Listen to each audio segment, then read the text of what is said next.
So here we have the BMW 320d Sports Touring on a 64 plate. I'm going to start off by showing you around the outside of the car, and then we'll hop in and run through some controls on the inside. But from the outside you can see it's a 5-door estate vehicle. Let's start off inside the boot and then work our way around the rest of the car from there. So the tailgate on this car will open electronically. You can do that from the key or from the tailgate itself. As we approach the back of the car, you'll see we have reversing sensors. Plenty of boot space as well, along with the 3 individually folding rear seats should you wish to increase this space even further.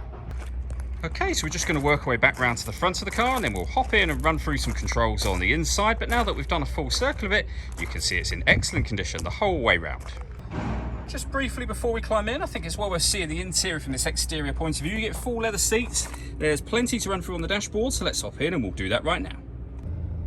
Okay, now that we're inside the car, we're going to start with the dials. On the far left-hand side, we have the fuel gauge, then the speedometer, the rev counter, and the coolant temperature gauge.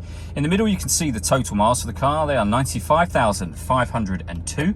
You can change the information displayed above that by pressing a button on the end of the indicator stalk. We back out to the steering wheel. We have cruise control and speed limiter on the left-hand side just there, and then stereo and phone controls over on the right-hand side. The main screen for the car you can find over in the middle just here.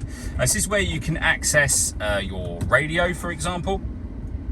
And you'll see when it comes to radio that this car has got AM, FM, and DAB radio. If you want to listen to your own music, you can do. You do that under the multimedia heading just here. And again, plenty of ways to listen to your own music. We have a CD player, but we can plug in external devices as well. So USB input, Bluetooth audio, and auxiliary input all there for you.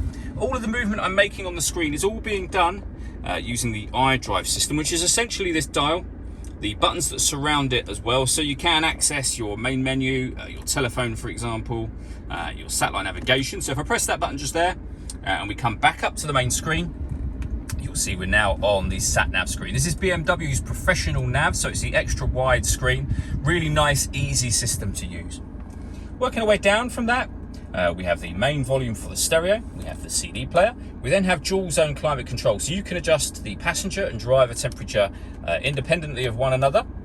You can increase and decrease the fan speed from here.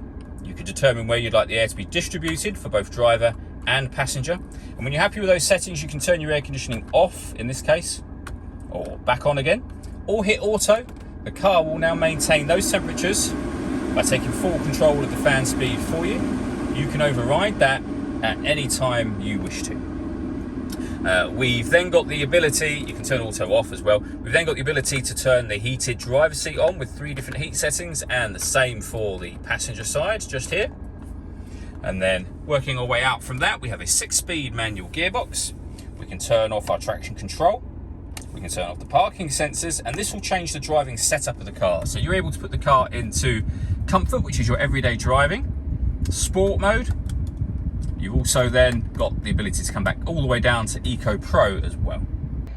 All that leaves me to say is thank you for taking the time to watch this video. If you'd like to come and see the car in person and have a test drive, please feel free to give us a call here at Surrey Specialist Cars. We'd love to hear from you soon.